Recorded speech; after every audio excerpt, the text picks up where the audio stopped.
ಬಂಧುಗಳೇ, ನಾನೀಗ ಬಂದಿರುವುದು ಬಾಗಲಕೋಟ್ ಜಿಲ್ಲೆಯ ಜಮಖಂಡಿಯಲ್ಲಿರ್ತಕ್ಕಂಥ ಒಂದು ಹಿಂದಿನ ಒಂದು ಆಡಳಿತ ಸಂಸ್ಥಾನ ಅಂಥೇಳಿ, ಮೊದಲು ನಮಗೆ ಸ್ವಾತಂತ್ರ್ಯ ಸಿಗುವುದಕ್ಕಿಂತ ಮುಂಚೆ ಇದು ಸಂಸ್ಥಾನಗಳು ಅರಸೊತ್ತಿಗೆ ಅರಸರು ನಡೆಸ್ತಕ್ಕಂಥ ಒಂದು ಆಡಳಿತಗಳು ಇರ್ತಿದ್ವಲ್ಲ, ಅಂಥ ಒಂದು ನಮಗೆ ಮಹಾತ್ಮ ಗಾಂಧೀಜಿಯವರ 1947ರ ಸ್ವಾತಂತ್ರ್ಯಕ್ಕಿಂತ ಮುಂಚೆ ನಮ್ಮನ್ನು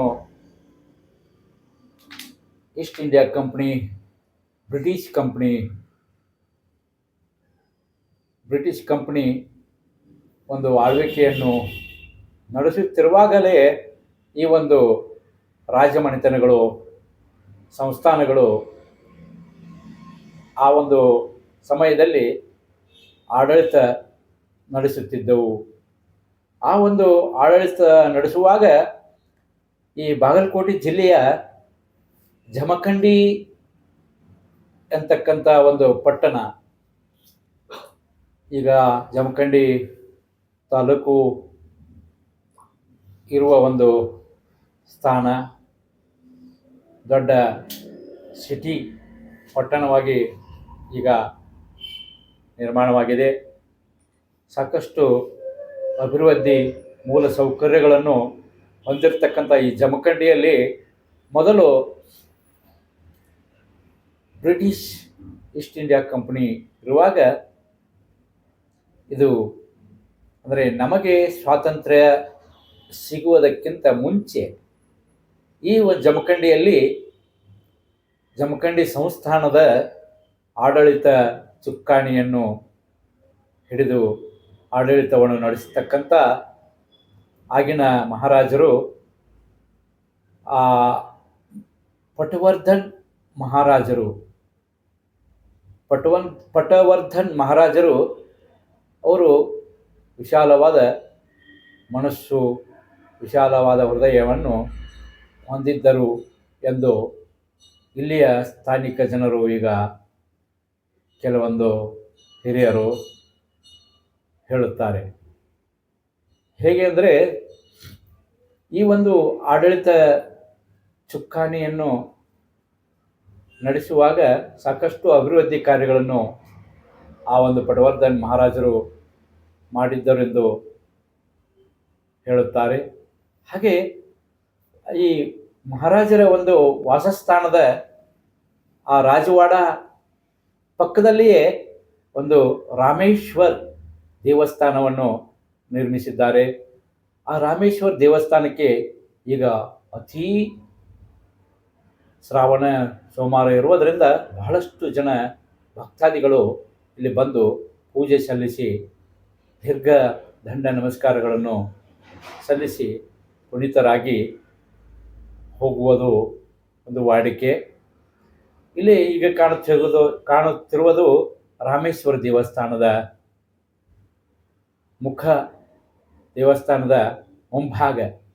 ಮುಂಭಾಗದಲ್ಲಿರುವ ಇಲ್ಲಿ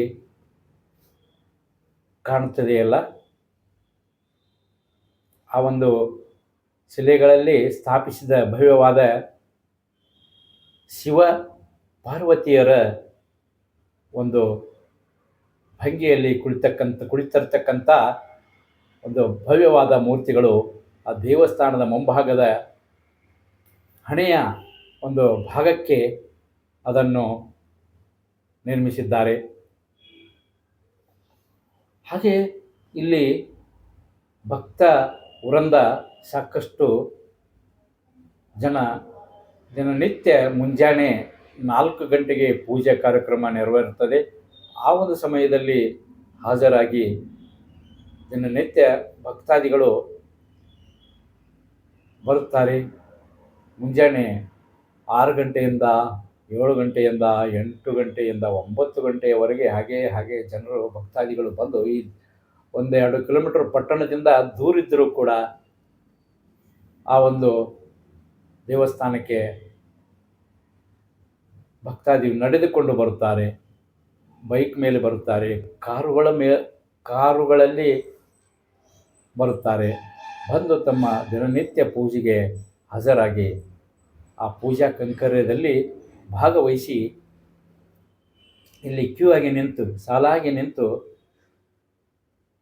ತಮ್ಮ ಭಕ್ತಿಯನ್ನು ಅರ್ಪಿಸುತ್ತಾರೆ. ಇಲ್ಲೇ ಗುಡಿಯ ಒಂದು ಪಕ್ಕದ ಭಾಗದಲ್ಲಿ ಗಣಪತಿ ಶಿಲೆಯಲ್ಲಿ ಕೆತ್ತಿದ ಅಥವಾ ಒಂದು ಮೂರ್ತಿ, ಭವ್ಯವಾದ ಮೂರ್ತಿ, ಆ ಒಂದು ಗೋಡೆಗೆ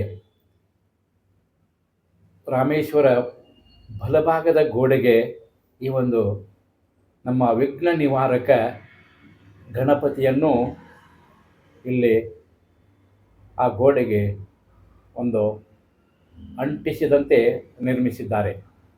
ಈಗ ಕಾಣುತ್ತಿರುವುದು ರಾಜವಾಡ ಹಿಂಭಾಗ, ದೇವಸ್ಥಾನದ ಹಿಂಭಾಗ ರಾಜವಾಡ. ಅಂದರೆ ಪಟವರ್ಧನ್ ಮಹಾರಾಜರು ಈ ಒಂದು ವಾಡಾದಲ್ಲಿ ಹಿಂದಿನ ಭಾಗದಲ್ಲಿ ತಮ್ಮ ವಾಸಸ್ಥಾನ ಇತ್ತು. ಮುಂಭಾಗದಲ್ಲಿ ಒಂದು ರಾಮೇಶ್ವರ್ ಅಂತಕ್ಕಂಥ ದೇವಸ್ಥಾನ ನಿರ್ಮಿಸಿದ್ದರು. ಸಾಕಷ್ಟು ಆಗಿನ ಜನರು ಕೂಡ ಇಲ್ಲಿ ಭಕ್ತಿಯ ತಾಣವಾದ್ದರಿಂದ ಸಾಕಷ್ಟು ಜನರು ಆಗಿನ ಕಾಲದಲ್ಲಿ ಕೂಡ ಬರುವುದು ವಾಡಿಕೆ. ಈಗಲೂ ಕೂಡ ಅದು ಮುಂದುವರಿದ ಒಂದು ಭಕ್ತಿಯನ್ನು ಸಲ್ಲಿಸಲಿಕ್ಕೆ ಸಾಕಷ್ಟು ಜನ ದಿನನಿತ್ಯ ಇಲ್ಲಿ ಮುಂಜಾನೆ ಮತ್ತು ಸಾಯಂಕಾಲ ಸಮಯದಲ್ಲಿ ಸಾಕಷ್ಟು ಭಕ್ತಾದಿಗಳು ಬಂದು ಭಕ್ತಿಯನ್ನು ಸಲ್ಲಿಸಿ ಪುನೀತರಾಗುತ್ತಿದ್ದಾರೆ. ಈಗ ಕಾಣುತ್ತಿರುವುದು ರಾಜವಾಡದ ಮುಂಭಾಗದಲ್ಲೇ ಕಾಣ್ತಕ್ಕಂಥ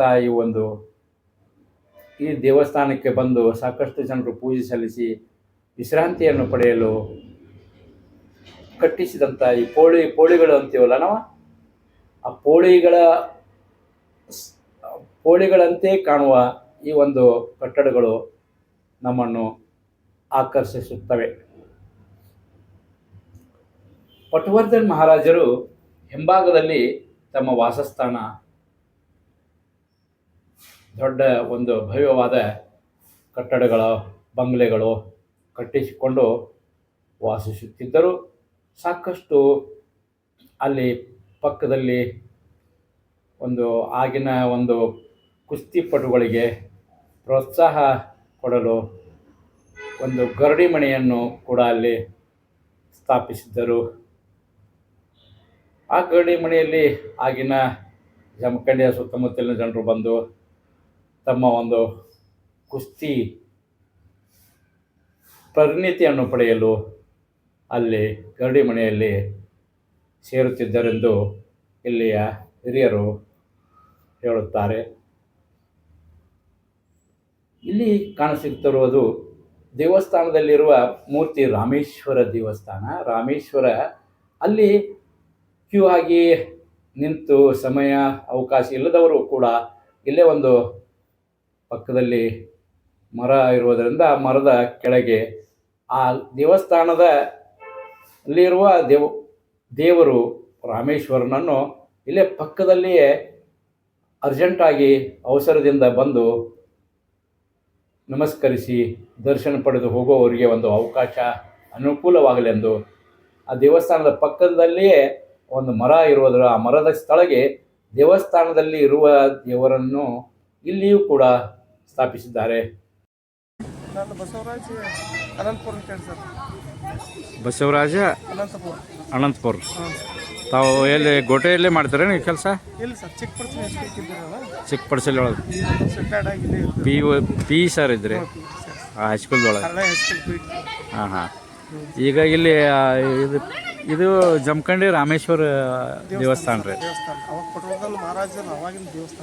ಪಟವರ್ಧನ್ ಮಹಾರಾಜರದ ಎಷ್ಟು ಈ ಹಿಂದಿನ ಇತಿಹಾಸ ರೀ? ವರ್ಷದ ಹಿಂದಿನ ಇತಿಹಾಸ 200-300 ವರ್ಷ 300 ವರ್ಷ ಹಿಂದಿನ ಇತಿಹಾಸ ಆ ಮಹಾರಾಜರ ಮಹಾರಾಜ ಇಲ್ಲಿ ಸಂಸ್ಥಾನ ಐತನ್ರಿ ಜಮಖಂಡಿ ಸಂಸ್ಥಾನಕ್ಕೆ ಅವರ ಅಧಿಪತಿ ಆಗಿದ್ರು. ಆಗಿದ್ರಿ ಮುಂದೆ ಇದು ಫಸ್ಟ್ ಈ ಸಂಸ್ಥಾನ ವಿಲೀನ ಮಾಡಿದ್ರಲ್ಲ ಸರ್ ಎಲ್ಲ ಇದನ್ನು ವಿಲೀನ ಅದು ಇದನ್ನು ಇದಕ್ಕೆ ಕ್ರೀಡೆಗೆ ಕುಸ್ತಿ ರೀ ಅನಂತರ ಹಾಂ ರೀ ಇದು ಎತ್ತಿನ ರೇಸ ಇಂಥವೆಲ್ಲ ಹೆಚ್ಚು ಇದು ಮಾಡ್ತಾವ್ರಿ ಸರ್. ಹಾಂ ಪ್ರೋತ್ಸಾಹ ಕೊಡ್ತಿದ್ರು. ಕುಸ್ತಿ ಗಡಿ ಮನಿನೂ ಐತೆ ಸರ್ ಮ್ಯಾಲ ಕುಸ್ತಿ ಮತ್ತು ಕುಸ್ತಿ ಪೈಲ್ವಾನ್ರಿಗೆ ಪ್ರೋತ್ಸಾಹ ಪ್ರೋತ್ಸಾಹ ಸರ್. ಮತ್ತು ಗರಡಿ ಮಣಿನೂ ಇಲ್ಲಿ ಮೇಲೆ ಐತಂದ. ಪೋಲೋ ಗ್ರೌಂಡ್ ಇಲ್ಲೇ ಕೆಳಗದ ಸರ್ ಇಲ್ಲಿ ಹಾಂ ಮಹಾರಾಜರು ಇಲ್ಲಿ ಮ್ಯಾಲ ವಾಸಸ್ಥಾನ ಅವ್ರದ್ದು ಇಲ್ಲೇ ಇತ್ತು. ಈ ಕೆಳಗಡೆ ಇಲ್ಲೇ ದೇವಸ್ಥಾನ ಇದೆ ಇಲ್ಲಿ ಹೌದಲ್ರಿ, ಇದೇ ದೇವಸ್ಥಾನ ಮಣಿ ದೇವರು. ಅವ್ರು ಬರ್ತಾರ್ರಿ ಕೊಡಾಕಿರ್ತಾರೆ ಸರ್. ಈಗ ಅವ್ರು ಪಟ್ವರ್ಧನ ಮಹಾರಾಜರು ಪುಣಾದಾಗ ಅವ್ರ ವಂಶಸ್ಥರು ಇರ್ತಾರೆ ಇಲ್ಲ ಅವ್ರ ಆಸ್ತಿ ಭಾಳ ಅದ ಸರ್. ಈಗ ಐತ್ರಿ. ಐತ್ರಿ ಆಸ್ತಿ ಬರ್ತಾರೆ ಅವಾಗ ಬರ್ತಾರೆ ಬಂದು ಇಲ್ಲಿ ದೇವಸ್ಥಾನಕ್ಕೆ ನಮಸ್ಕಾರ ಮಾಡಿ ಪೂಜೆ ಸಲ್ಲಿಸಿ ಹೌದಲ್ರಿ. ಹಾಂ ಹೋಗ್ತಾರೆ. ಇಂಥ ನಿಮಗೆ ಇತಿಹಾಸ ಮತ್ತು ದೊರೆತಿದ್ದೆ ಸರ್ ಇರೋದ್ರಿಂದ ಸ್ವಲ್ಪ ಮಾಹಿತಿ. ಹೌದು. ಹಾಂ ಪೋಲೋ ಗ್ರೌಂಡ್ ಹತ್ತದ್ರಿ ಇಲ್ಲಿ ಅಲ್ಲಿ ಅವ್ರದ್ದು ಮೊದಲೆಲ್ಲ ಈಗೆಲ್ಲ DLD ಸಂಸ್ಥಾಕ್ಕೆಲ್ಲ ಬಿಟ್ಟು ಕೊಟ್ಟರು ಸರ್ ಅವೆಲ್ಲ ಅದು ಕಾಲೇಜ್ ಇದೆಲ್ಲ. ಹಾಂ ತಾವಾಗೆ ಸ್ವತಃ ಮತ್ತು ಸ್ವಂತ ಮನಸ್ಸಿನಿಂದ ಬಿಟ್ಟು ಕೊಟ್ರಲ್ರಿ. ಮೊದಲು ತಮ್ಮ ರಾಜವಾಡೆ ಇದನ್ನೆಲ್ಲ ದೇವಸ್ಥಾನ ಎಲ್ಲ ಸರ್ಕಾರಕ್ಕೆ ಒಪ್ಪಿಸ್ಬಿಟ್ರೆ ತಾವಾಗೆ. ಕೆಲವೊಂದು ಮಂದಿ ತೊಗೊಂಡಾರ ಸರ್ ಫಂಡ್ ತೊಗೊಂಡಾರ ಇದು ಅವ್ರದ್ದು ದೇವಸ್ಥಾನ ಬಿಟ್ಟಿಲ್ಲ ರೀ. ಅವ್ರು ದೇವಸ್ಥಾನ ಕಟ್ಟಿ ತಮ್ಮ ಸ್ವಂತ ದೇವಸ್ಥಾನಕ್ಕೇನೆ ಇಟ್ಕೊಂಡಾರ ಬರಾಕ್ ಹೋಗಾಕ. ಸ್ವಂತಕ್ಕೆ ಇಟ್ಕೊಂಡಾರ ಬಂದು ಪೂಜೆ ಸಲ್ಲಿಸಿ ಅವಾಗ ದೀರ್ಘ ನಮಸ್ಕಾರ ಹಾಕಿ ನಮಸ್ಕಾರಗಳನ್ನ ಸಲ್ಲಿಸಿ ಪೂಜೆ ಸಲ್ಲಿಸಿ ಆಗಾಗ ಬಂದು ಹೋಗ್ತಿರ್ತಾರೆ ಅವ್ರು. ಹೌದು ಸರ್. ಹೌದು. ಹ್ಞೂ ಸರ್. ಹಾಂ ಥ್ಯಾಂಕ್ಸ್ ರೀ ಸರ್. ನಮಗೆ ಥ್ಯಾಂಕ್ಸ್ ರೀ. ತಮ್ಮ ಹೆಸರಂದ್ರಿ ಇನ್ನೇನು? ಬಸವರಾಜ್ ಅನಂತಪುರ ಅಂತ. ಬಸವರಾಜ್ ಅನಂತಪುರ ರಿಟೈರ್ಡ್ ಸರ್ ಅದು. ಹಾಂ ಥ್ಯಾಂಕ್ಸ್ ರೀ ಸರ್. ಇವರು ನಿಮ್ಮ ನಮಸ್ಕಾರ ಅವ್ರ ಫ್ರೆಂಡ್, ನಿಮ್ಮ ಶ್ರೀಮತಿಯವರು ಅವ್ರ ಫ್ರೆಂಡು ಅವರು. ಅಕ್ಕ ನಿಮ್ಮ ಹೆಸರು ಅಕ್ಕ ರೀ? ಲಕ್ಷ್ಮಿ ಅವರು. ಅಕ್ಕ ನಿಮ್ಮದು? ಮಧು ಅವರು. ತಮ್ಮದು? ನೀವು ಎಲ್ಲಿರ್ತೀವಿ? ಬಿಜಾಪುರ ರೀ. ನೀವಂತೂ ಬಸವರಾಜ್ ಏನಪ್ಪ ಇದು ಅಂದರೆ ಅನಂತಪುರ ಅಂತ. ಹಾಂ ಥ್ಯಾಂಕ್ಸ್ ರೀ ಸರ್. ನಂಬರ್ ಬರ್ಕೋ ಸರ್ ನಾ ಹೇಳ್ತೀನಿ. ಬಂಧುಗಳೇ, ಈಗರೊಬ್ಬರು ಇಲ್ಲಿ ಗುರುಗಳು, ಅನಂತಪುರ ಗುರುಗಳು ಸ್ವಲ್ಪ ಮಟ್ಟಿಗೆ ತಮ್ಮ ಈ ಒಂದು ರಾಮೇಶ್ವರ ದೇವಸ್ಥಾನದ ಮತ್ತು ಈ ರಾಮೇಶ್ವರ ದೇವಸ್ಥಾನವನ್ನು ಸ್ಥಾಪಿಸಿದಂಥ ಮಹಾರಾಜರು ಪಟವರ್ಧನ್ ಮಹಾರಾಜರ ಬಗ್ಗೆ ಕುರಿತು ಸ್ವಲ್ಪ ಮಟ್ಟಿಗೆ ನಮಗೆ ಇತಿಹಾಸವನ್ನು ತಿಳಿಸಿದರು. ಹಾಗೆ ಇಲ್ಲಿ ಕಾಣುತ್ತಿರುವುದು ಮಹಾರಾಜರು ಸ್ಥಾಪಿಸಿದ ಒಂದು ಗೋಪುರಗಳು. ಹೀಗೆ ಕಾಣುತ್ತಿರುವುದು ಒಂದು ಗೋಪುರ, ಸುಂದರವಾದ ಗೋಪುರ. ಹಾಗೆ ಅನೇಕ ಗೋಪುರಗಳು ಈ ಒಂದು ದೇವಸ್ಥಾನದ ಈ ಕಾಣಿಸ್ತಿರುವ ಒಂದು ಗೋಪುರದ ಈ ದೇವಸ್ಥಾನದ ಹಿಂಭಾಗದಲ್ಲಿ ಸಾಕಷ್ಟು ಇನ್ನೂ ಗೋಪುರಗಳು ಇವೆ. ಅಲ್ಲಿ ನಾವು ಮುಂದೆ ಹೋಗಿ ಕೆಲವೇ ನಿಮಿಷಗಳಲ್ಲಿ, ಕೆಲವು ಸೆಕೆಂಡ್ಗಳಲ್ಲಿ ಅಂಥ ಒಂದು ದೇವಸ್ಥಾನಗಳನ್ನು ನಾವು ಅಥವಾ ಗೋಪುರಗಳನ್ನು ತೋರಿಸುತ್ತೇವೆ. ಆ ಗೋಪುರಗಳು ಇನ್ನೂ ಸುಂದರವಾಗಿ ಕಾಣಸಿಗುತ್ತವೆ. ಅಲ್ಲಿ ಗೋಪುರಗಳ ಮೇಲೆ ಕುಳಿತು ರಾಜ ರಾಣಿಯರು ಕುಳಿತು ತಮ್ಮ ಒಂದು ಸುತ್ತಮುತ್ತಲಿನ ಸಂಸ್ಥಾನದ ಒಂದು ರಕ್ಷಣೆ, ಸಂಸ್ಥಾನದ ಒಂದು ಸೈನಿಕರ ಮತ್ತು ಕೆಲಸಗಾರರ ಕುರಿತು ವೀಕ್ಷಣೆಯನ್ನು ಮಾಡುವಂಥ ಒಂದು ಸ್ಥಳ ನಾವು ಈಗ ತೋರಿಸುತ್ತೇವೆ. ಈಗ ಕಾಣಸಿಗ್ತಾ ಇರೋದು ನಮಗೆ ದೇವಸ್ಥಾನದ ಹಿಂಭಾಗದಲ್ಲಿ ನಿರ್ಮಿತವಾದಂಥ ಅನೇಕ ಕಟ್ಟಡಗಳು.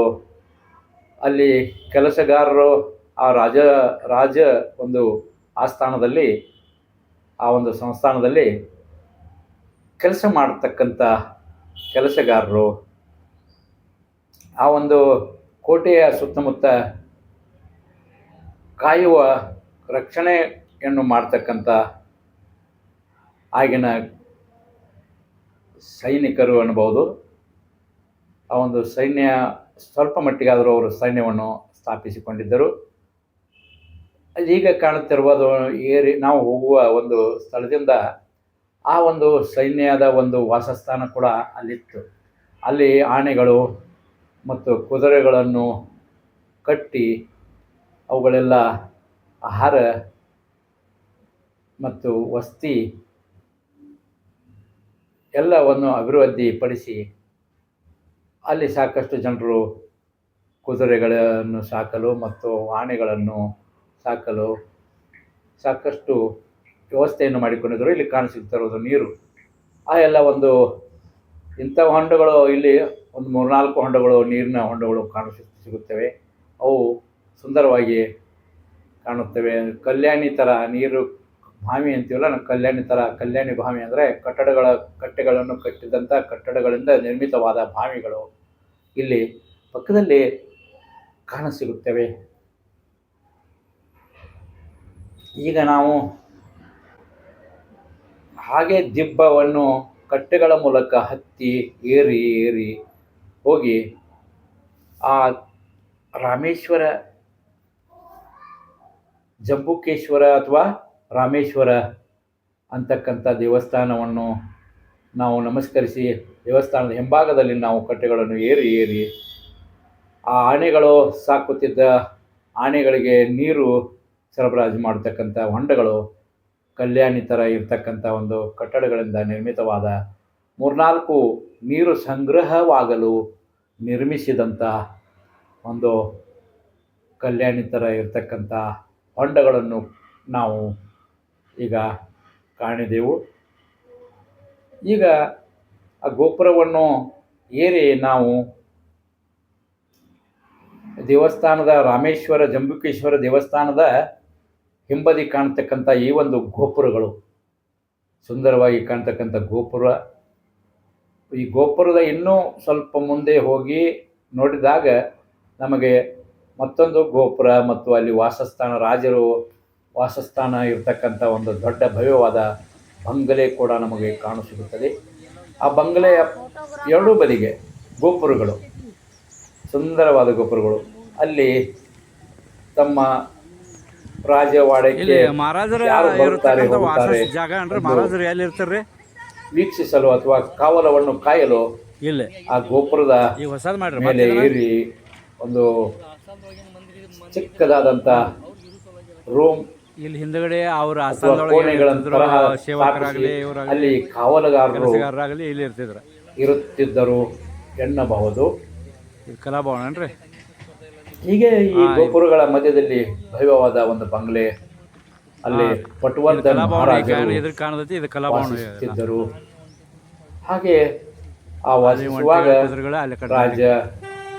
ಮಹಾರಾಜರು ಮತ್ತು ಮಹಾರಾಣಿಯರು ಅಲ್ಲಿ ವಾಸಿಸುತ್ತಿದ್ದರು. ತಮಗೆ ಬೇಸರವಾದಾಗ ಅತಿ ಒಂದು ತಮಗೆ ಎಲ್ಲವೂ ತಮ್ಮ ರಾಜ್ಯ ಆಡಳಿತದ ಒಂದು ತಮ್ಮ ವರಾಂಡ ಮೈದಾನ, ಆ ಮೈದಾನದಲ್ಲಿ ಇರ್ತಕ್ಕಂಥ ಆನೆಗಳು, ಕುದುರೆಗಳು ಮತ್ತು ಆ ಒಂದು ವರಾಂಡವನ್ನು ಕಾಯತಕ್ಕಂಥ ಕಾವಲುಗಾರರು ಮತ್ತು ಕೆಲಸವನ್ನು ರಾಜವಾಡದಲ್ಲಿ ಕೆಲಸ ಮಾಡ್ತಕ್ಕಂಥ ಕೆಲಸಗಾರರು ಸರಳವಾಗಿ ಕಾಣಬೇಕೆಂದು ವೀಕ್ಷಿಸಲು ಅವರು ಎತ್ತರದ ಈ ಒಂದು ಭವ್ಯವಾದ ಬಂಗ್ಲೆ ಅನ್ನಬಹುದು. ಆ ಎರಡು ಪಕ್ಕದಲ್ಲಿ ಎರಡು ಗೋಪುರಗಳನ್ನು ಇರುವ ಪಕ್ಕದಲ್ಲಿಯೇ ಸಾಕಷ್ಟು ಬಿಲ್ಡಿಂಗ್ಗಳು, ವಾಸಸ್ಥಾನಗಳು ಇದ್ದು ಅಲ್ಲಿ ಕೆಲಸಗಾರರು ವಾಸಿಸುತ್ತಿದ್ದರೆಂದು ಹಿರಿಯರು ಹೇಳುತ್ತಾರೆ.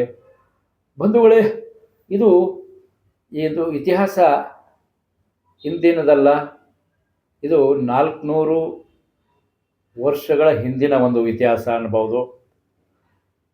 ಮಹಾರಾಜರು ಬಹಳ ವಿಶಿಷ್ಟವಾದ ಗುಣವುಳ್ಳವರಾಗಿದ್ದರೆಂದು ಹೇಳುತ್ತಾರೆ. ಸ್ವಾತಂತ್ರ್ಯ ಸಿಗುವಾಗ ನಮಗೆ ಬ್ರಿಟಿಷರಿಂದ ಮುಕ್ತಿ ಸಿಗುತ್ತಿದ್ದಾಗ ಸರ್ದಾರ್ ವಲ್ಲಭಭಾಯಿ ಪಟೇಲರ ಅನುಯಾಯಿಗಳು ಈ ಜಮಖಂಡಿಗೆ ಬಂದು ಈ ಪಟವರ್ಧನ್ ಮಹಾರಾಜರನ್ನು ಭೇಟಿಯಾಗಿ ಈ ಆಸ್ಥಾನವನ್ನು ಸರ್ಕಾರಕ್ಕೆ ಬಿಟ್ಟು ಕೊಡಬೇಕೆಂದಾಗ ಆಯಿತು, ಒಂದು ದೊಡ್ಡ ಮನಸ್ಸಿನಿಂದ ಪ್ರಪ್ರಥಮದಲ್ಲಿ ನಾನೇ ಬಿಟ್ಟು ಕೊಡುತ್ತೇನೆ ಅಂಥೇಳಿ ಫಸ್ಟ್ ಅಂದರೆ ಈ ಆಸ್ಥಾನ ರಾಜಸ್ಥಾನ ಸಂಸ್ಥಾನವನ್ನು ಈ ಜಂಬಕಂಡಿಯ ಪಟವರ್ಧನ್ ಮಹಾರಾಜರು 400-500 ವರ್ಷಗಳಿಂದ ಪರಂಪರೆಯಿಂದ ಅವರ ಹಿರಿಯರು ಅಜ್ಜ ಮುತ್ತಜ್ಜರಿಂದ ಬಳುವಳಿಯಾಗಿ ಬಂದಂಥ ಈ ಒಂದು ಆಸ್ತಿಯನ್ನು ಸ್ವತಂತ್ರ ಸಿಗುವಾಗ ಇದನ್ನು ಪ್ರಪ್ರಥಮವಾಗಿ ನಾವು ಬಿಟ್ಟು ಕೊಡುತ್ತೇವೆ. ಈ ಆಡಳಿತದ ಚುಕ್ಕಾಣಿಯನ್ನು ಸರ್ಕಾರಕ್ಕೆ, ಭಾರತ ಸರ್ಕಾರಕ್ಕೆ, ನಮ್ಮ ಭವ್ಯ ಭಾರತ ಸರ್ಕಾರಕ್ಕೆ ಮತ್ತು ನಮ್ಮ ಭವ್ಯ ಕರ್ನಾಟಕ ಸರ್ಕಾರಕ್ಕೆ ಅವರು ಆಡಳಿತ ಚುಕ್ಕಾಣಿಯನ್ನು ತಮ್ಮ ಜಮಖಂಡಿಯ ಸಂಸ್ಥಾನದ ಆಸ್ತಿಯನ್ನು ಬಿಟ್ಟುಕೊಟ್ಟರೆಂದು ಅವರ ದೊಡ್ಡ ಮನಸ್ಸು, ಪಟವರ್ಧನ್ ಮಹಾರಾಜರ ಒಂದು ದೊಡ್ಡ ಮನಸ್ಸು ನಮಗೆ ತೋರುತ್ತದೆ. ಹಾಗೆ ಬಿಟ್ಟು ಕೊಡುವಾಗ ಈ ದೇವಸ್ಥಾನ, ಈ ಜಮಖಂಡಿಯಲ್ಲಿರ್ತಕ್ಕಂಥ ಸಂಸ್ಥಾನದ ಪಟವರ್ಧನ್ ಮಹಾರಾಜರ ದೇವಸ್ಥಾನ ಕಾಣಲು, ದೇವಸ್ಥಾನದ ಸುತ್ತಮುತ್ತ ಎಲ್ಲವನ್ನು ಕಾಣುವಾಗ ಇಲ್ಲಿ ಕಾಣ್ತಕ್ಕಂಥ ಈ ಒಂದು ಬಿಲ್ಡಿಂಗ್ ಇದೆಯಲ್ಲ, ರಾಣಿಯರು ಆ ಸ್ಥಳದಲ್ಲಿ ಕುಳಿತು, ರಾಜ ಮತ್ತು ರಾಣಿಯರು, ಪಟವರ್ಧನ್ ಮಹಾರಾಜರು ಮತ್ತು ರಾಣಿಯರು ಈ ಒಂದು ಸ್ಥಳದಲ್ಲಿ ಕುಳಿತುಕೊಂಡು, ಈಗ ಕಾಣ್ತದೆಯಲ್ಲ, ಇಲ್ಲಿ ಕಾಣ್ತದೆಯಲ್ಲ, ಈ ಒಂದು ಸ್ಥಳದಲ್ಲಿ ಅವರು ರಾಜ ಮತ್ತು ರಾಣಿಯರು ಕುಳಿತು ವೀಕ್ಷಣೆ ಮಾಡುತ್ತಿದ್ದರು. ಎಲ್ಲ ತಮ್ಮ ಸುತ್ತಮುತ್ತಲಿನ ತಮ್ಮ ಆಸ್ಥಾನದ ಕುದುರೆಗಳು, ಒಂಟೆಗಳು, ಅಲ್ಲಿ ಬರ್ತಕ್ಕಂಥ ಕಾವಲುಗಾರರು, ವಾಡೆಯಲ್ಲಿ ಕೆಲಸ ಮಾಡ್ತಕ್ಕಂಥ ಕೆಲಸಗಾರರನ್ನು ಎಲ್ಲರೂ ಆ ಒಂದು ಸಂಜೆಯ ಸಮಯದಲ್ಲಿ ಅಥವಾ ಮುಂಜಾನೆ ಸಮಯದಲ್ಲಿ ಕುಳಿತುಕೊಂಡು ಎಲ್ಲವನ್ನು ವೀಕ್ಷಣೆ ಮಾಡತಕ್ಕಂಥ ಈ ಸ್ಥಳ